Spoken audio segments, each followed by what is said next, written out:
నమో భగవతే వాసుదేవాయ. కార్తీక మహాపురాణం 19వ అధ్యాయం.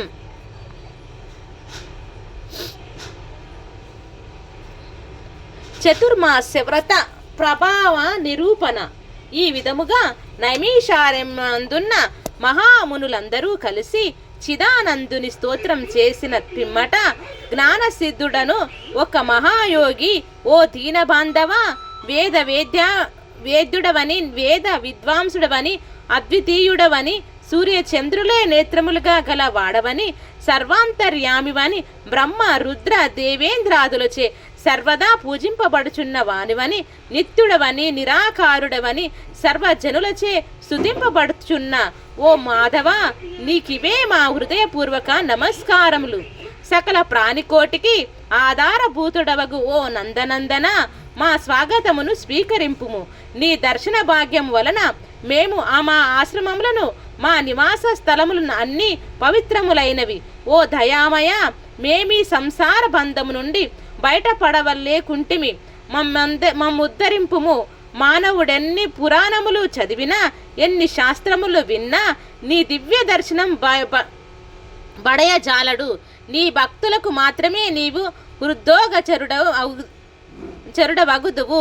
ఓ గజేంద్ర రక్షక, ఉపేంద్ర, శ్రీధర, వృషికేశ, నన్ను కాపాడుము అని మైమరచి స్తోత్రం చేయగా శ్రీహరి చిరునవ్వు నవ్వి, జ్ఞానసిద్ధ, నీ స్తోత్రవచనమునకు నేనెంతయో సంతసించితిని. నీకిష్టమొచ్చిన వరమును కోరుకోమ్మను అన్నగి పలికెను. అంతే జ్ఞానసిద్ధుడు, ప్రద్యుమ్న, నేనీ సంసార సాగరం నుండి విముక్తుడును కాలేక శ్లేష్టమున పడిన ఈగవలే కొట్టుకొనుచున్నాను కనుక నీ పాద పద్మముల పైన ధ్యానముండుటట్టులా అనుగ్రహింపుము. మరేదియూ నాకక్కర్లేదు అని వేడుకొనెను. అంతా శ్రీమన్నారాయణుడు, ఓ జ్ఞానసిద్ధుడా, నీ కోరిక ప్రకారమునట్టే వరమిచ్చి తిని, అదియును గాక మరొక వరం కూడా కోరుకోమని ఇచ్చెదను. ఈ లోకమందు అనేక మంది దురాచారులై, బుద్ధిహీనులై అనేక పాపకర్యములు చేయుచున్నారు. అట్టి వారల పాపములు పోవుటకై ఒక వ్రతమును కల్పించుచున్నాను. ఆ వ్రతమును సర్వజనులు ఆచరించవచ్చును. సావధానుడవై ఆలకింపుము. నేను ఆషాఢ శుద్ధ దశమిన రోజున లక్ష్మీదేవి సహితముగా పాల సముద్రమున శేషశయ్యపై పవలింతును. తిరిగి కార్తీక మాసమున శుద్ధ ద్వాదశి వరకు చతుర్మాస్యమని పేరు.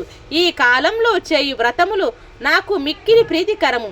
ఈ వ్రతము చేయు వారలకు సకల పాపములను నశించి నా సన్నిధికి వత్తురు. ఈ చతుర్మాస్యములందు వ్రతములు చేయని వారు నరక కూపమున బడుదురు. ఇతరుల చేత కూడా ఆచరింపజేయవలయును.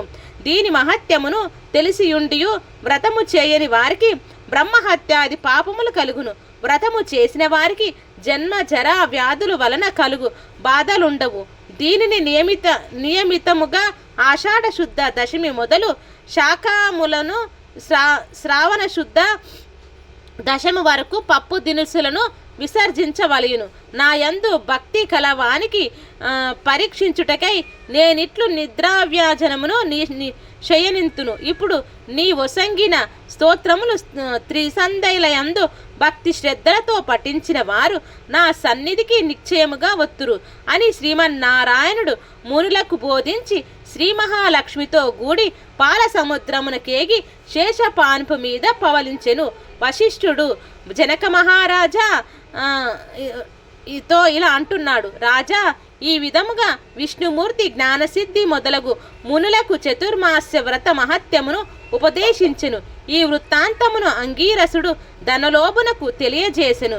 నేను నీకు వివరించినాను గాన ఈ వ్రతము ఆచరించుటకు స్త్రీ పురుష భేదము లేదు. అన్ని జాతుల వారును చేయవచ్చును.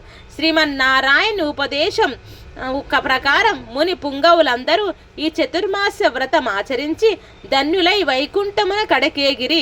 ఇట్లు స్కంద పురాణంతర్గత వశిష్ఠ ప్రోక్త కార్తీక మహత్యమందలి 19వ రోజు పారాయణం సంపూర్ణం. సర్వం శ్రీ లక్ష్మీనారాయణార్పణమస్తు. ఓం శాంతి శాంతి శాంతి.